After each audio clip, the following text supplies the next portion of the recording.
Hi, welcome to the Resources Roadhouse. I'm Wally Graham. I'm with Sean Gregory. He's Managing Director of Barra Resources. Now, Sean, you've got a bit of a multi-pronged attack at Barra Resources. We've got a cobalt project, you've also got a gold project, and you've had news out on both those projects this week to coincide with the conference. Can you give us an update on both of those? Start wherever you like. Sure, thank you, Wally. Yeah, Barra Resources does have a dual commodity focus, and that's served us pretty well over the last 12 months. Cobalt was certainly the hot commodity last year, and a little bit of that favour has fallen out. But we believe the cobalt story is a fantastic story, linked in with the electric vehicles and the batteries. And indeed, our project offers a low capital solution to meet that demand from the safe and sustainable mining environment available in Western Australia. Yep. So that's the cobalt side, probably about 2/3 of our business. And the other one-third is our gold assets, which is what Barra was originally floated on back in the year 2000. And they're wonderful gold assets right there near Coolgardie, and they just seem to continue to give. And in fact, we put out some gold results yesterday to that effect. Right. And so the gold project, what is it and what's happening there? Okay, so the gold projects are around Coolgardie, and Coolgardie is of course the mother of the goldfields. That's where the gold rushes started prior to Kalgoorlie being discovered. Very high grade systems. And our Burbanks mine was in production as recently a couple of years ago.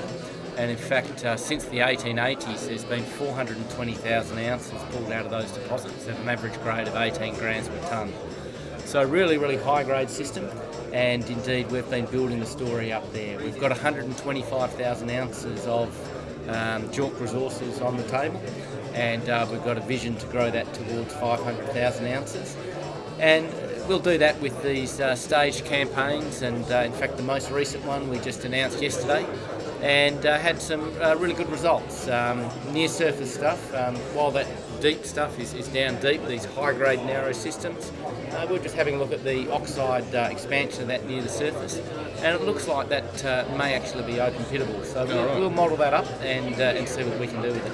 It's just it's good to know that there's still plenty of gold in them hills of Coolgardie. Well, it just keeps giving. In fact, we're going over old ground that's been drilled before, and there are some drill holes that weren't properly assayed, and we've gone back and re-assayed them, and lo and behold, there's gold in them. Yeah. So it's a fantastic metal, and you can see why people get gold fever.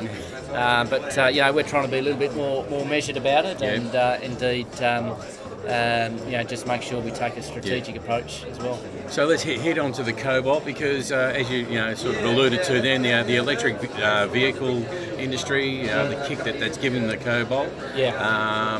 Your cobalt project, what have we got? Yeah, so look, we're a real solution to cobalt. We're a true cobalt project with nickel credits. Right. So 80% of our revenue is forecast to come from cobalt, with nickel as a handy byproduct. And look, nickel is actually tipped to be one of the hot commodities this year. Warehouse levels have halved, and indeed stainless steel growth is very strong, and then you overlay the batteries and people are looking at nickel as a hot commodity, so that'll be a useful credit for us. But our key point of difference is we can get at that cobalt, we can get at that nickel with atmospheric leaching. Okay. Many other projects you need $1 billion plus to get the high pressure acid leaching to crack those metals out of the minerals.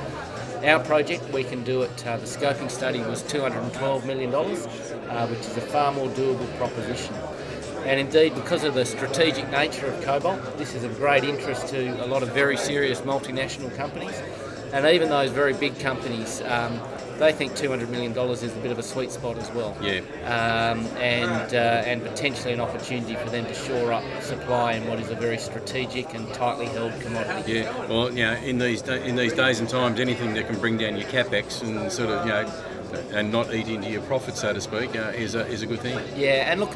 But $212 million, look, that's a lot of money to you and I, and indeed we don't have stars in our eyes of developing the project ourselves. It certainly would be possible, but we really see the best outcome for shareholders is for us to deliver a pre-feasibility study into a rising commodity market and do that lockstep with a big brother to help us develop the project. So we're in those discussions with those potential big brothers, and if we can get those three things to line up at the same time, That'll be a wonderful outcome for shareholders. Yeah. And look, the pre-feasibility study is progressing really, really well. We had a great scoping study in 2017, and the pre-feas is just building on that. We've managed to get, just announced just this morning, the cobalt recoveries have gone from, in the scoping study, they were in the cobalt extractions were in the mid-70s. We've now got them up to the mid-80s, and indeed the nickel extractions, we've got them from the mid-20% up to the low 30%. And what that means, Wally, is that that's more revenue for the project. Yep. And we've found that we can do that without expensive reagents. So we thought we'd have to add some expensive acid into the mix, but we've actually been able to do it just with some smart control of the parameters during the leach. So, look, that's helping to offset the commodity prices which have come off. So we're very pleased with that. All right, well, it sounds like there's a whole heap of news coming out, Sean, from both projects. And I think we're going to be looking forward to reading all about them when they're coming out. Even more important, bringing them to you on the Resources Roadhouse. Good on you, Wally. Thanks, Sean. Thanks for that. Cheers.